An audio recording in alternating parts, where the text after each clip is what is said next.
Good evening, and thank you for joining us for another episode of Addiction Talk.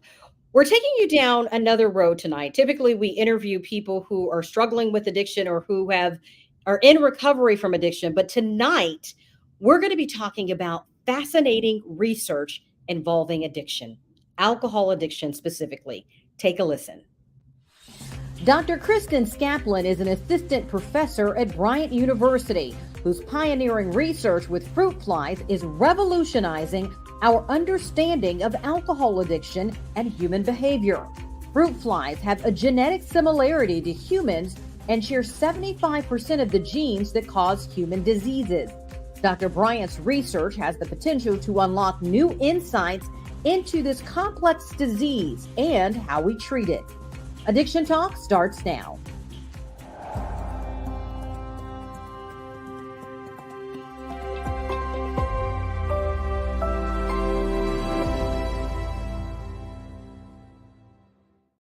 And to share more of her fascinating research, joining us tonight is Kristin Scaplen. Kristin, thank you so much for joining us on Addiction Talk.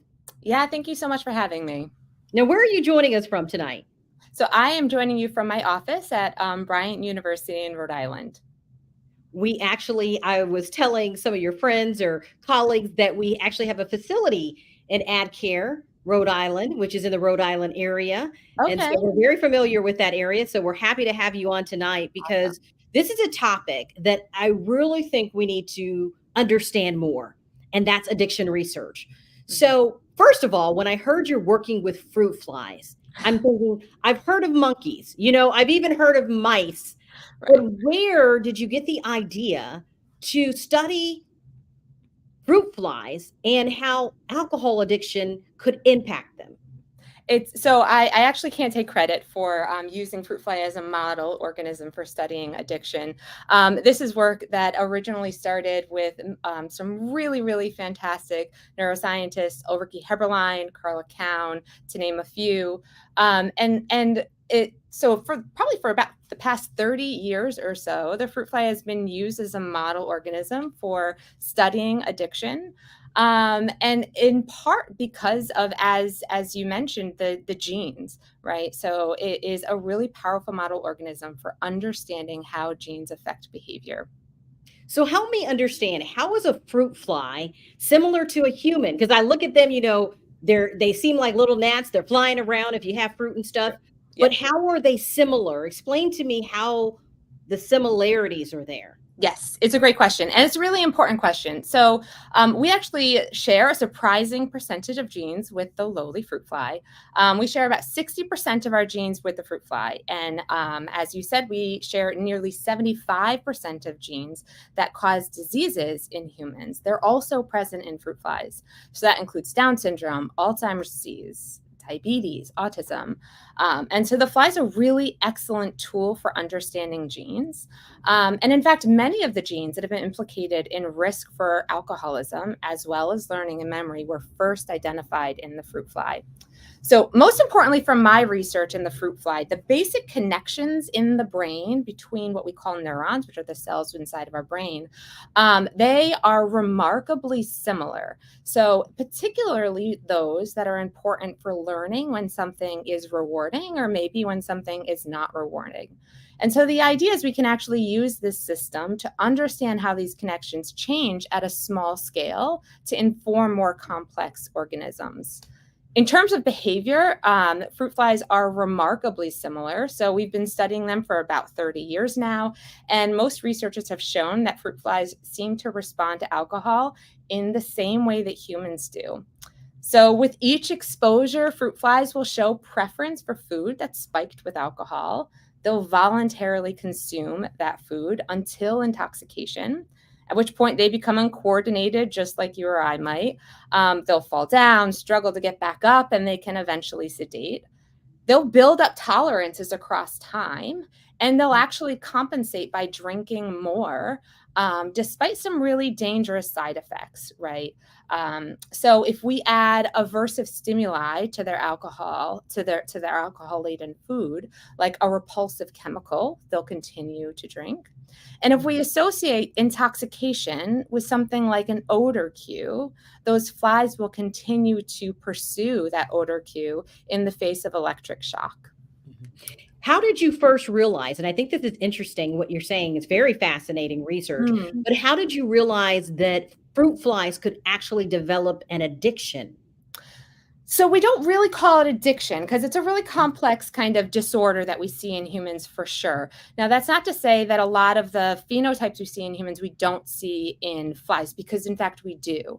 So this was work that's kind of been developed and brought to life over the past several decades. Carla Cown, when she was a postdoc with Ricky Heberlein, she was one of the first people to show that flies will develop these preferences for cues that are associated with alcohol intoxication, that these memories last up to 7 days, and they're willing to endure this electric shock to get to those cues that are associated with alcohol. So we had some kind of hints along the way. We would see that flies would, they'd continue to drink, right? And we were really interested in which genes were underlying that type of behavior. And this is really how we started a lot of this work, is to identify some of those genes that were important for alcohol-associated behaviors. And take me to your research. What are you hoping to understand through the research that you're doing? Yeah, it's a great question. So the goal of my research is to understand how circuits in the brain, how connections in the brain are modified following alcohol intoxication. So they're modified. What's really, really striking about addiction, I often like to think of it as a memory disorder. What we see in individuals who suffer from alcohol use disorder is the circuits in their brain are disrupted, but particularly memory circuits are disrupted. And as a consequence, what we see are enduring preferences for their drugs of choice. We see habitual behaviors, and we see cravings, right? And cravings are really, really important because they're thought to underlie the persistence relapse that we see in these individuals. And so what I'm particularly interested in is understanding how these memory circuits change with experience to develop these enduring preferences. And so I do this in a couple of different ways. I first try and understand which neurons are important for the behavior.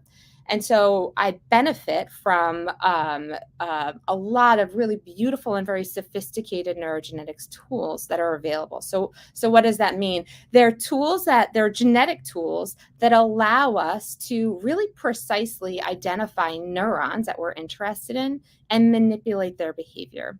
And we can do that really very simply, like as you might walk into a room and try and flip a light switch on to figure out which switch is responsible for the lights in that room. We can use heat or light to either silence neurons or activate neurons. And so we can silence them temporarily and see, does this actually disrupt the behavior? And map neurons within the brain that are important for that particular behavior. And then once we understand which neurons are important, then we can actually visualize how their activity changes across time. So when you're looking at this, and I know it's very scientific, but you're doing a great job of breaking it down. So when you're looking at this, the potential is that if you can figure out which neurons are responsible and how to manipulate them, that this could lead to treatment in humans. Right. So the idea is, what is remarkable is there is 550 million years of evolution between the fruit fly and humans. And what we see, despite this difference, the circuits in the brain that support reward and punishment are remarkably similar. And what that suggests is there might be some kind of universal principles for how circuits function, right? And if we can understand how these circuits function in something as simple as the fruit fly, and then also understand how those circuits change with experience for things that might be adaptive, but also maladaptive, like alcohol use disorder, then we can understand, like, can we change them back, right? And that's the idea. Can we understand what these principles are, circuitry principles? Can we change them back? And can we use that information to inform some more complex organisms like rodents or humans? So let me make sure I understand this. So if you can go in, and when you're saying change it back, is it for someone who may has a genetic predisposition towards a substance use disorder that you can see those genes and figure out if there's a way to manipulate those genes? Oh, okay. So that's a great point. So actually, what I do, so yes, there's a lot of work actually that looks at genes and whether or not a particular gene predisposes somebody to developing alcohol use disorder. I'm especially so that's kind of one kind of bucket, and I'm not in that bucket nearly as much. I'm more in the bucket of which neurons in the brain are important and how did just their activity change, right? Because there are certainly individuals who are predisposed to develop alcohol use disorder. Given certain circumstances, they're more likely to develop these disorders.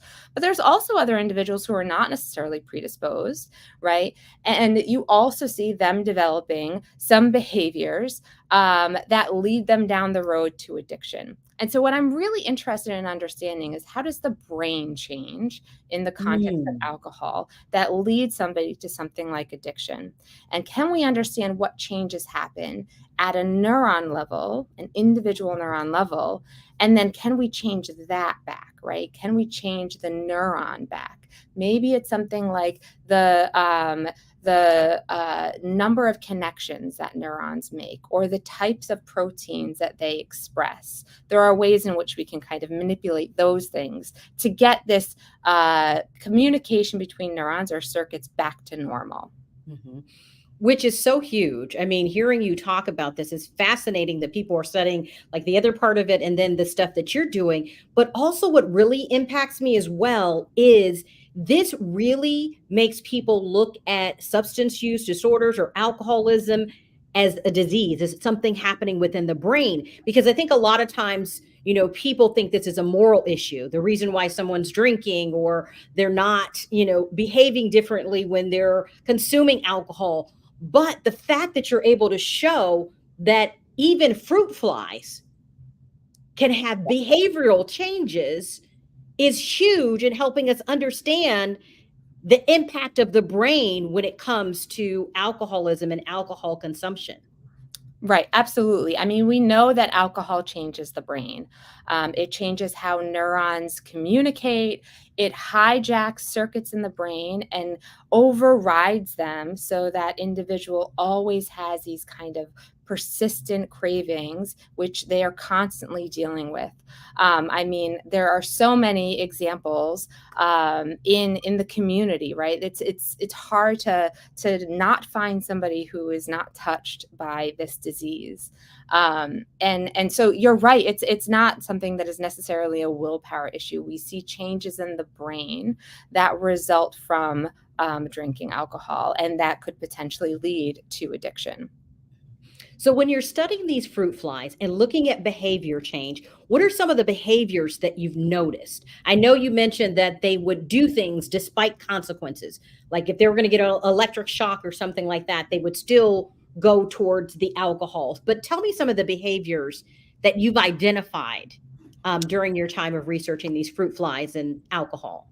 Right. So what I really take full advantage of is this idea. So what we do in the lab primarily is we present flies with an odor by itself, and then we follow that with an odor with intoxicating doses of vaporized alcohol. And we do this a couple of times over the course of the day. And then we ask the flies, which do you prefer? The odor that was presented by itself or the one that was presented with intoxicating doses of alcohol. And what we find is actually quite striking. So if you ask that fly 30 minutes after those three separate exposures of alcohol, which do you prefer, the odor that was presented by itself or the one that was presented with intoxicating doses of alcohol, you see that flies avoid anything having to do with alcohol. And I'm sure you're looking at me like, but you just said that That they flies would develop be. these preferences, right? And it's true, but this is not surprising, right? If you were to take somebody off of the street and give them a shot of vodka, right? that would be a very aversive experience. And it's typically after multiple iterations that people tend to develop these preferences, right? No one is necessarily going to vodka right away. So interestingly, if you take those flies, you undergo the same exact paradigm. So an odor by itself and an odor with alcohol, intoxicating dose of vaporized alcohol. And you ask them 24 hours later, what do they prefer? Now you see this enduring preference for cues that are associated with alcohol. And these memories last 7 days, which in a fly is quite long. And they're willing to endure a 120-volt shock to get to those cues that are associated with alcohol. And so the question is, which circuits in the brain support that behavior and support that kind of switch from something that is initially aversive to something that is, or initially like you want to avoid it, right, to something that you actually want to pursue. And so this is actually what we're studying in the lab. And what I've shown is there are some really interesting circuits, very discrete circuits in the fly brain that support this preference. And now we're working really hard to understand how the activity of these neurons changes across time, to compare that with something that's maybe more adaptive, like memory for sugar. That, I mean, very interesting. First of all, that initially, even when they were initially exposed to the alcohol, vaporized alcohol, that there wasn't this connection to it or lure for it. But 24 hours later and more exposure, because their life cycle is different than the human, so it's probably a lot more sped up.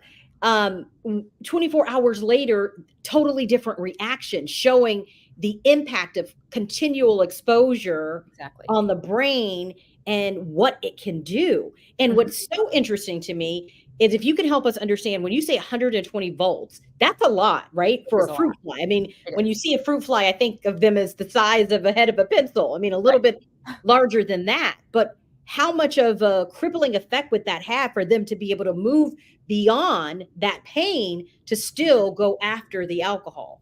Yeah, it's amazing to see them continue to persist towards the odors. And I should say that they, if you take a fly that's been starved from sugar, they will also endure a shock, but not one that is that strong. So I think that really speaks to the strength, the persistence of these preferences for things like alcohol. And when you talked about the memory, because I know we're relating this to humans to some extent, I was just getting more clear on this. You said for 7 days. Explain to me what you meant by there's like this memory connected to it for 7 days. Yeah, so we have memories for all of our experiences, right? And so the way that we test memory in the flies is what their preference is. And so when I say that their memory lasts, their memory for alcohol exposure or experiences last, what I mean is their preference. So if we test them 7 days after that experience, they still are preferring the odor that was presented with alcohol. So people may be asking the question, how do you know how much alcohol the fruit fly is consuming so that you can equate that to humans? Yeah. And people are thinking, like, how do the fruit flies get the alcohol? I know you said it's vaporized, but I never realized that you could actually vaporize alcohol. So if you could explain that and help us understand kind of that process of you're able to even determine how much alcohol, what the consumption is. Yeah, it's a great question. So as flies become intoxicated, they actually behave very similarly to humans. So just a little bit of alcohol, you see them start to increase their activity. A little bit more alcohol and they will become uncoordinated. They might fall down. They might kind of try and have a difficult time getting back up, and they will eventually sedate.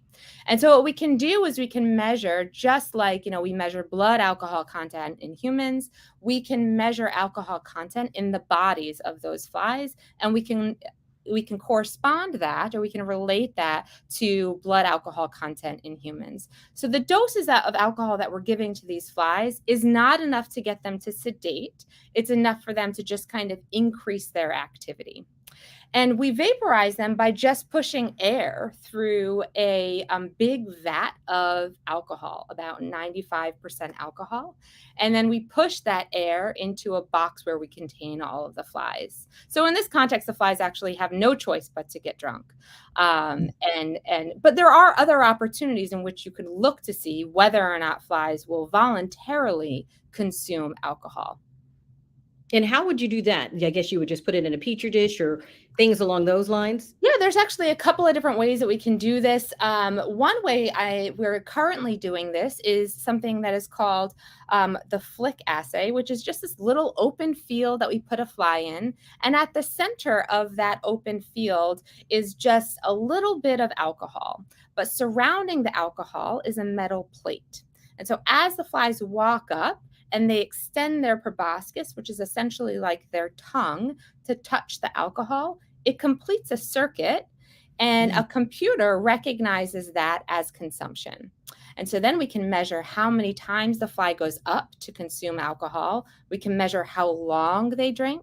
And this is all automated. So we can record from that fly its behavior for up to 5 days to really get a very, very clear understanding of how their drinking behavior changes with time. So many people may also have the question of where do you get all these fruit flies? I mean, how are you collecting them? How many fruit flies are you studying at what time? Help us to understand that, because I think, in our house, we may see a few here and there, but actually are you studying thousands of them, hundreds of them?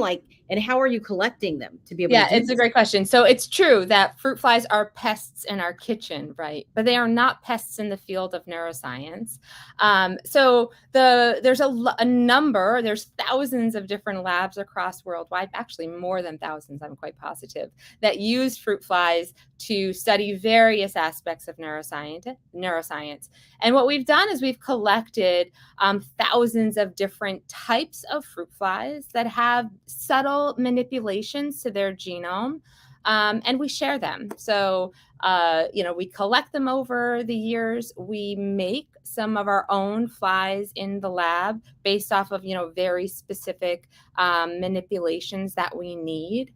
And we do a lot of sharing within the community. But originally, when they were just looking for kind of wild fruit flies, people would go out into the field and collect them off of rotting fruits. Wow. So it's come a long way. It has come in a long terms way. of I your no longer go into the wild and collect any fruit flies off of rotting fruit. In fact, I never did. So I'm very thankful that others have done that work for me. And how many fruit flies are you looking at one time as you're doing this research? Yeah. So if I'm looking at consumption, I'm doing that as an individual fly level. When I'm looking at, so realistically, it kind of depends on the research question. If we're looking at memory, I often study this in groups of about 30 to 60 flies. And that ends up being a data point of 1. So then we multiply that by about 24, and then you can do the math. It's a lot of flies. But it depends on the research question. There's a lot of individuals. Actually, there's a number of people at Bryant University that are currently looking at individual differences in fruit flies and their preference for alcohol. So you can kind of look at them at a small scale, individual fly, all the way up to group behavior. And of course, their behaviors will change based off of those circumstances. Well, let's go back and talk more about your findings. Has there been anything that surprised you as you've been doing this research? Yeah, there are a number of surprises. I think that's probably one of the most exciting things about science are the surprises. You went in with one hypothesis and you were wrong. So one of the surprises that I discovered is that the circuits, the neurons that are important for the learning that a cue is associated with alcohol is actually very different from the neurons that are important during retrieval when they're making a choice between one odor and another odor. So that was kind of the first step. We actually identified 2 little separate regions within the brain that were important for the alcohol preference. And what was really striking about that are these kind of 2 separate regions. One was thought to typically process memories for punishment, and the other was thought to typically process memories for things that are rewarding. And so now we're looking to see how these two different, what we call microcircuits, interact, because you can imagine what ultimately wins is the preference for alcohol. And so we've done some really beautiful work with some of my collaborators to look at like these two neurons, who do they talk to? And I identified some brand new regions within the brain that we're currently studying to understand what roles they may play in the development of these memories. How close do you think you are to taking what you're doing in the lab with these fruit flies and applying it to humans? How close do you feel you are in that process? Yeah, we've got a ways to go, I think. We're still, it's hard. So if we consider, alcohol is a very complex stimuli. It has complex effects on the brain, and it's really far reaching. And so to understand how, in order to kind of develop some of these effective treatments for addiction, we have to understand how alcohol affects the brain. The problem is that the human brain is incredibly complex. So we have about 87 billion neurons inside our Wow. brain. And each one of these neurons can make upwards of 1,000, if not 100,000 different connections. And so if you want to understand how alcohol affects individual neurons and the connections with other neurons, it's a near impossible task in humans. We're a little bit closer in some of the other model organisms. And we're studying, this is precisely what we're studying in the fruit fly. But we're just at this kind of level of understanding how these neurons interact and identifying those connections, those circuits. So I think we've got a ways to go. But the hope is that we will be able to understand how these circuits function, how they're disrupted, and eventually apply those to more complex individuals. So when you look at, years down the line, I know you're in the, early phases to some extent, because when you think about 87 billion neurons that are in the human brain, and then looking at a percentage of those in fruit flies and seeing which ones we can manipulate and understand, what is your hope? How far down do you see 5 to 10 years that this may lead to treatments? What is your hope with all of this? So I think how science typically works, it always works a little bit slower than you would like it to. But typically what happens is we have a finding and we share it broadly with the community. And so it's true we're making kind of small steps as we go, but we're also sharing those small steps, and we are constantly kind of communicating at conferences and speaking with other scientists. So it's not like we have to have a period at the end of our sentence before this research can inform other research. So in terms of a timeline, I'm not entirely sure I could answer that question, but our hope is that every new finding that we have can inform research in other organisms and ultimately research in humans. Do you also think, I know you've been studying alcohol, do you think that other drugs will have the same impact? And do you see the research expanding beyond alcohol to look at other drugs? I know right now fentanyl's really big, and there's also talks of how marijuana impacts the brain. A Right. lot of controversy there. Curious, do you think there will be other studies looking at different drugs? Yeah, it's possible. There's a lot of really interesting work that's focused on this. So my work centers around a neurotransmitter, a chemical in our brain that's called dopamine. And we know that dopamine is disrupted in a number of different use disorders like alcohol, nicotine, cocaine. It seems to kind of have its hand in all of these different use disorders. And it's very possible that dopamine is disrupted similarly across these different use disorders. And it would be really interesting to investigate. But to what extent is still kind of unknown. So there's a lot of unknown, but a lot of possibilities. I'm really curious, Kristin, what got you interested in this? Was there a personal reason why you wanted to study this? I know you're into neuroscience and you're assistant, professor at Bryant University. Shout out to them for, doing this research alongside you. But what was it? Was there that got you saying, I need to impact the field of addiction research? Yeah, I think that when we talk about addiction, so many people are touched by this disease. And I think the importance of this research really is that if you consider alcohol addiction and abuse, they're major problems in medicine and in society. Every year, we lose 3 million individuals to the harmful use of alcohol, and excessive drinking is a leading cause of preventative deaths in the United States. And so it's a really important problem. And what is striking is that there are few effective treatments that really help somebody initially overcome the addiction and also address their prolonged risk of relapse. So I actually came to the field from the memory perspective. This is the idea that, of course, as I said before, alcohol use disorder seems to be a memory disorder where you have this like inflexibility in circuits. These circuits are hijacked, and it's just this way, right? I often like to describe it to my students as though like you're going out to go sledding in the snow, right? And you pick your hill and you put your sled down and you go down the hill and you have this really like nice, well-worn path. It is really difficult to get out of that path and make another path down the hill, right? And so how can you kind of shift attention into this other path? Oops, I lost my lights. Sorry. It's okay. And so, you can see actually, even outside of addiction, there are a number of different disorders of the brain where you see this inflexibility, this inability to shift your path. And that's things like post-traumatic stress disorder, OCD, right? All of these things where you have this inability to flexibly shift your behavior. And I think that given the major problems in medicine and society within the context of addiction, as you said, fentanyl is a huge problem in the United States. It's a pressing problem that just really deserves attention. Mm-hmm. And what I think is really interesting too, that you said you look at this as a memory issue.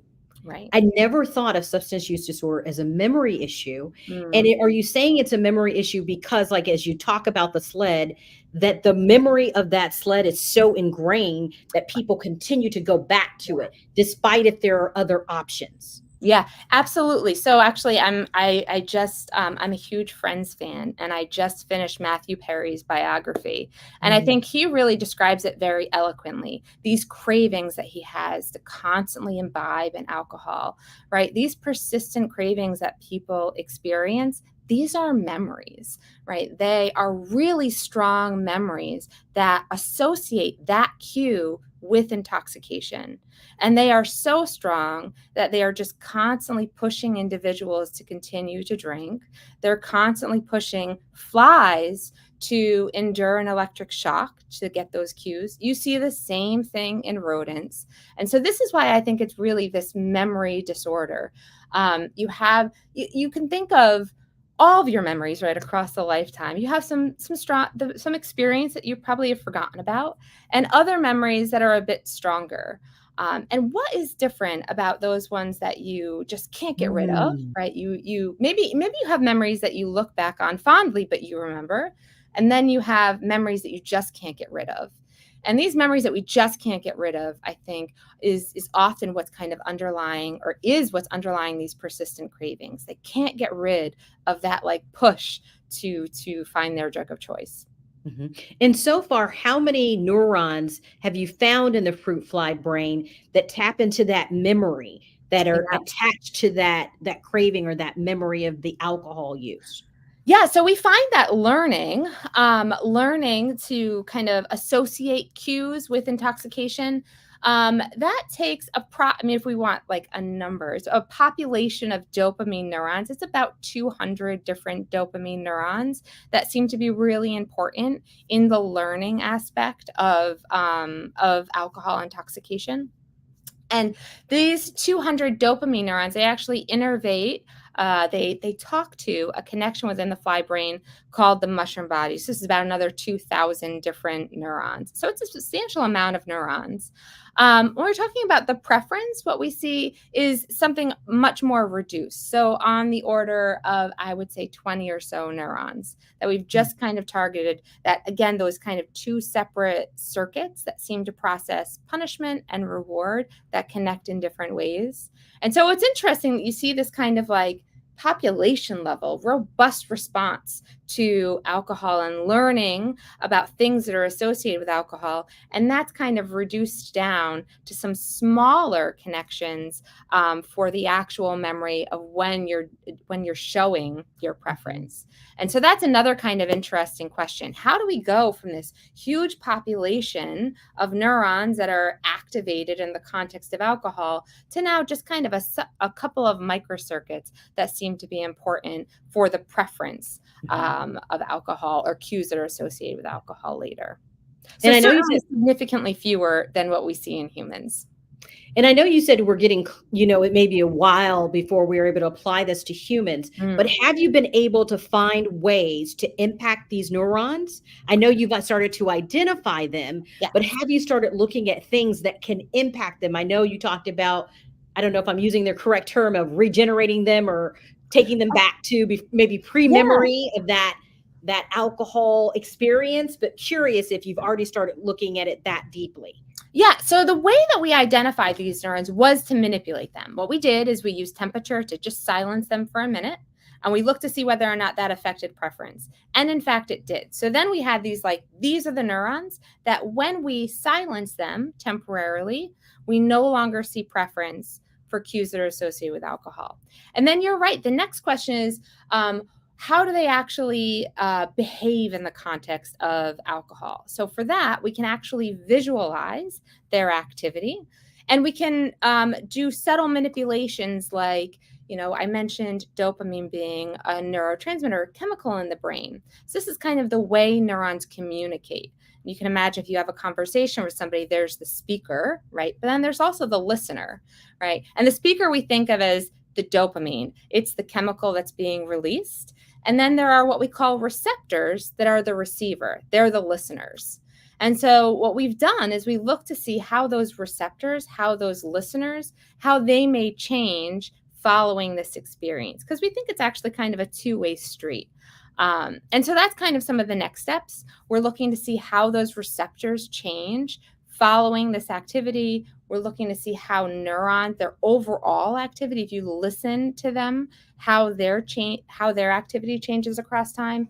And this is actually really striking, because if you look at most research in rodents and in humans, what we're focusing on are individuals that already have dependence, right? So researchers tend to take animal models, get them dependent on alcohol, and then look at their brains.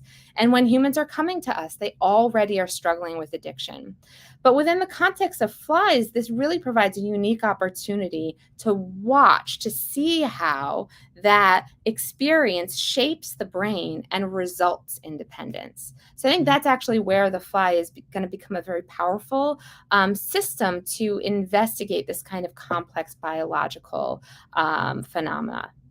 And I think it would be totally fascinating to be able, the fact that you could turn these neurons on and off, like if we could develop things that are able to do those, could that reduce cravings and that strong desire where that memory has said, keep going back, keep drinking despite the consequences. I mean, it's so fascinating what you're doing. So first of all, I want to thank you for this research, because there isn't a lot of research in the addiction field. So to see what you're doing, I think it's so important. And so if there were any final thoughts that you would leave with our audience today, how can we support you? Why is what you're doing really critical? And the fact that we need more people researching, how do we deal with this disease? And can we eventually find a cure? It's true. I mean, the brain is really complex. The human condition is incredibly complex. And so in order to understand this, we need a lot of people at the table from diverse backgrounds, so we can really try and understand how the brain is disrupted in this context at multiple different levels. I'd say the people that need the most support are probably those that are suffering from the disorder. Understanding, as you said, that addiction is a disease, it changes the way the brain works, how it's kind of wired up.